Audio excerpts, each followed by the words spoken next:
Well, hello everybody. Welcome to my channel. Please like, share, subscribe, comment if you wish. Uh, so let's talk about the train wreck. I mean, Smothered. Okay. Wow. We had episode 2 of season 2. Some of our returning moms and daughters, and then there's some new ones thrown in for you. Uh, First we had Mary and Brittany. Now Brittany is the young girl who had a hormonal issue, some kind of a issue, I don't know what, where she matured very early on, like at 5, she started getting, hair and boobs and so on. Okay, so she has kind of, I think, self-esteem issues. She's so used to being different that she doesn't want to be. She lost a lot of weight too, okay? And so she's getting ready to graduate from Correctional Academy, which I guess she's going to be like a prison guard, because she's only 19, so I don't think she could be like an actual police officer until you're 21. I don't know though, it's different states, everybody's different, so. But what I'm gathering is she will be like a guard, something along that line. And her mom's throwing her this big party and invited about 60 people. And some of these people she hadn't seen for a long time. They went to school with her, they hadn't seen her since she lost the weight, and so on. And she's kind of stressing, they're laying out, and her mom, of course, is golden tan, Her mom does a lot of procedures and things, where Brittany's more natural, I think. But she tells her, I'm really worried about my dress, because my stomach, I have this little pooch still, and my dress is going to look funny, and, So Mom says, well, we can get you, pound or 2 off real easy. We'll go have a colon cleanse. Doesn't that sound like fun? Okay, now, let me fill you in for those of you who are young and don't know about this.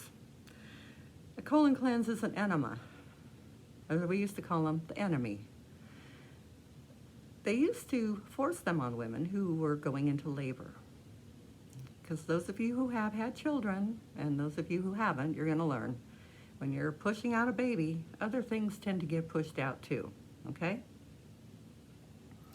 So they used to, when you were in labor, they would do this. Before you went down to the actual delivery room, they would make you have an enema. And it hurt, because you're already in labor, so then you got more pressure. And you just feel like you're going to explode, literally. Just like all of you, like a balloon. It was not considered any kind of fun thing to do. But now it's a treatment, it's a spa treatment. Okay, moving on with babies. We have Cher and Dawn, who dress alike. And the daughter is like 8 months pregnant. Her husband apparently is in the medical field in some capacity. And he knows she has no tolerance for pain. So they had already decided on the birth plan that she would go in and have an epidural, And Mom says, well, I had all of you guys naturally. I didn't have anything. So if I can do it, you can do it. And just like that, boom, she changes her mind. Okay, yeah, this is how we're going to do it. And so they tell him about it. And he says, well, that's interesting. So, dealing with patients, all day long, he probably isn't going to get worked up over it. He's just like, okay, well, we'll investigate this plan, I don't think he has faith in it, but yeah. And Mom signs him up for Lamaze classes. Bottom line, he's saying, it's your decision. You're the one going through it. Your body, your choice. I'll back you. But I think deep in his heart of hearts, he knows she can't handle pain, and when it comes time, she's going to want that epidural, okay? So, her mom also is going to be in the delivery room. The daughter wants her there. I don't know when they had this baby. I don't know when the filming was, if COVID, may have taken over, where you can only have one person, in which case husband will be standing out in the hall, because Mom will be in there, I'm sure. And then the plan is Mom is going to stay with them for as long as she can. Okay, have fun with that. So in Chicago, Kathy and Christina. Now, hubby Carlo does not want to move in with mom, even though they're having work done on their house. He says, rent an apartment, we'll do something else. We don't want to live there. We don't want to live in her basement with the kids. Mom is determined that he will be there. So he does a 3-hour workout every day, and it shows. I mean, he looks good. They go to the gym and corner him. And even his gym pals said, this is not the way that you want to address him. He's very serious about his workouts. He doesn't like being interrupted. You don't just walk in and tell him what's going to be. And he pretty much puts his foot down and says, no, I am not moving in with you. And mom puts her foot down and says, oh, yes, you are. Mom, you need to realize he's not a prisoner. Piss him off bad enough, and guess what? He'll walk. He'll go away. He'll just move into his apartment alone. Because they probably wouldn't care. I don't know. So finally, he just tells them to leave. Just get out of here. I'm busy. I'm doing something. Go away. Go away. It ain't happening, so go away. So then we check in with Marcia and Elena. And she's the little girl that was adopted from Siberia, I think, who has had an enzyme deficiency, okay? So that, I think, has a lot to do with why her mom treats her the way she does, because, she is so ill and has to have these weekly treatments, and it's time for her treatment. So she has a nurse come, and this nurse has been with her pretty much from the age of, I think, 7. So, 13, 14 years, this nurse has been taking care of her. So they are good friends, like family, And so they get ready to do this, and both of them, Marcia and Elena, they kiss the bag of medicine, which is kind of strange. But they explain it as because they are so grateful to have it to keep her alive. So, yeah, that kind of makes sense, not so much. The nurse doesn't think they could live without each other. So here's an important issue. Mom is 70, close to it. Mom better be trying to teach her how to live on her own. I mean, it's great that she is going to college, and that's wonderful. Mom is her ride because she doesn't drive. So I don't know if it's not obviously a mental thing because she seems pretty on the ball. A physical thing, maybe? I don't know. But mom ain't going to live forever. What's this child going to do when mom passes away? Mom might have 10, 15 years, maybe. And I'm stretching it here. When you're 70, it could be tomorrow. I hope she has some kind of plan laid out, that if something happens to me, you need to contact this person to get my affairs straightened out and, see what you have to live on, so on. But the nurse is telling her, to try to back off a little. But,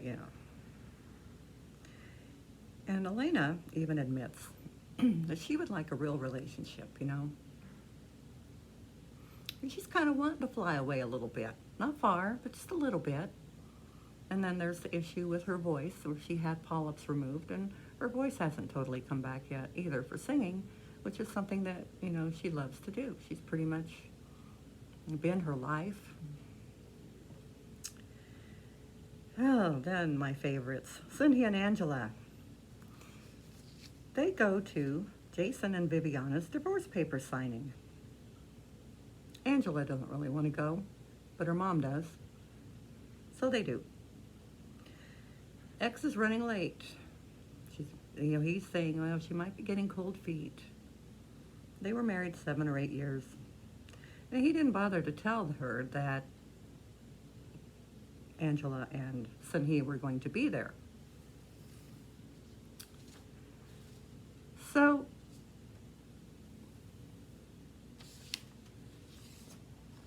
we go back to Marcia and Elena. Mom tells her to express her feelings, no matter how hard.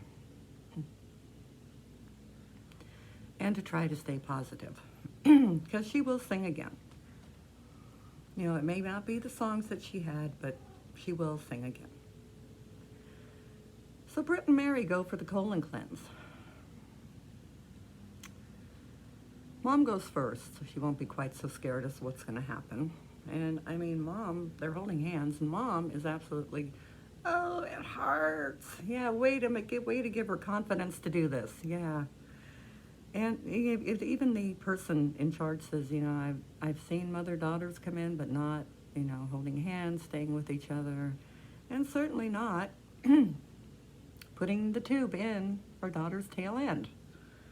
Okay. So, Mom mentions a boy, Zach, that she has invited apparently to the party, and Mom really likes him.